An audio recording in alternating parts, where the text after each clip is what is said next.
recette de la série J'ai testé une recette 2 et aujourd'hui je vais m'attaquer à un youtubeur qui est aussi blogueur et qui est très populaire dans le monde de la cuisine en général, c'est Hervé Cuisine et j'ai décidé aujourd'hui de tester sa recette de pommes d'amour.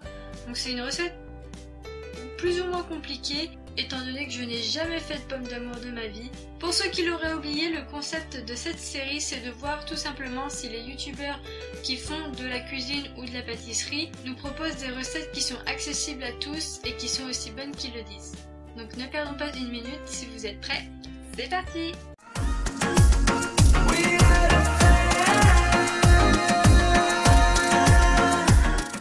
Aujourd'hui, je vous propose de réaliser ensemble une petite recette très sympa qui va plaire aux enfants sans doute.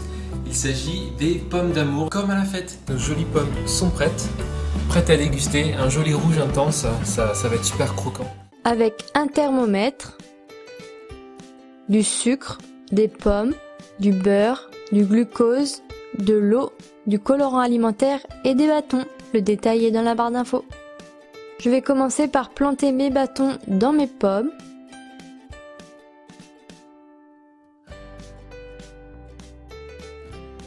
Ensuite, je verse l'eau dans une casserole, ainsi que le sucre et le glucose. Je mélange rapidement et j'attends ébullition. Il faut que le mélange atteigne 150 degrés. Alors je rajoute le beurre et le colorant.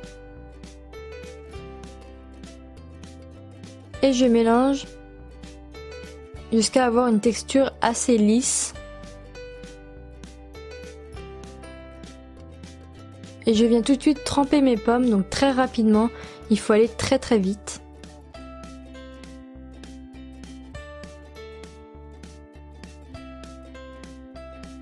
Et je la tapote un petit peu pour retirer le surplus. Et je la dépose sur du papier sulfurisé. Et voilà.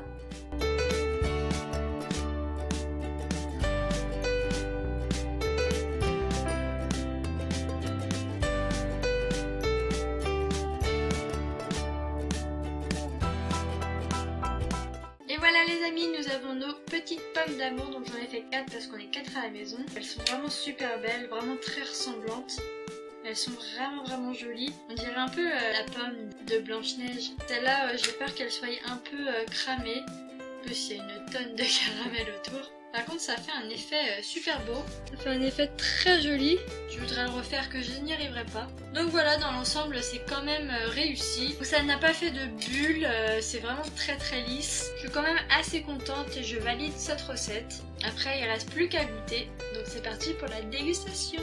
Je vais donc goûter cette petite pomme d'amour. Écoutez, c'est vraiment super bon, j'ai vraiment l'impression de manger les pommes d'amour de la fête foraine. Il manque juste le petit goût ultra sucré qui fait que c'est une pomme d'amour. Mais en soi, c'est vraiment quasiment pareil. Avec la golden qui est vraiment croquante et juteuse, c'est vraiment super. Donc je trouve que c'est un bon choix de pommes que j'ai fait. Merci Hervé pour ta recette de pommes d'amour que je valide. Mais au final, c'est quand même assez simple à faire. Donc voilà, vous pouvez vous amuser à faire des petites pommes d'amour. J'espère que la vidéo vous aura plu. Si c'est le cas, n'hésitez pas à laisser un petit like. J'espère que cette série vous plaît toujours. En tout cas, je tiens à remercier tous ceux que je teste qui souvent aiment mes posts. Par exemple, 750 grammes, c'est les derniers que j'ai fait en date. Ils m'ont dit merci beaucoup sur Instagram. Donc ça fait vraiment plaisir que ceux que je teste voient ce que je fais. Ça me fait vraiment plaisir. Et ça vaut aussi pour Roxane, Fast Good Cuisine et YouCook qui ont aussi retweeté ou aimé mes tweets quand je les ai postés sur Twitter. Après, je ne sais pas s'ils ont regardé la vidéo, mais je sais que Fast Good Cuisine a commenté en disant sympa la vidéo. Donc je suppose qu'il l'a vu. Je ne sais pas, je l'espère. En tout cas, ça me fait vraiment plaisir. Donc je tiens à remercier les youtubeurs et vous qui regardez mes vidéos. Merci. Donc encore une fois, j'espère que ça vous a plu. Moi, je vous fais de gros bisous. Et je vous dis enjoy! N'hésitez pas à vous abonner à ma chaîne en appuyant sur ce bouton. Celui-là, juste ici. Enjoy!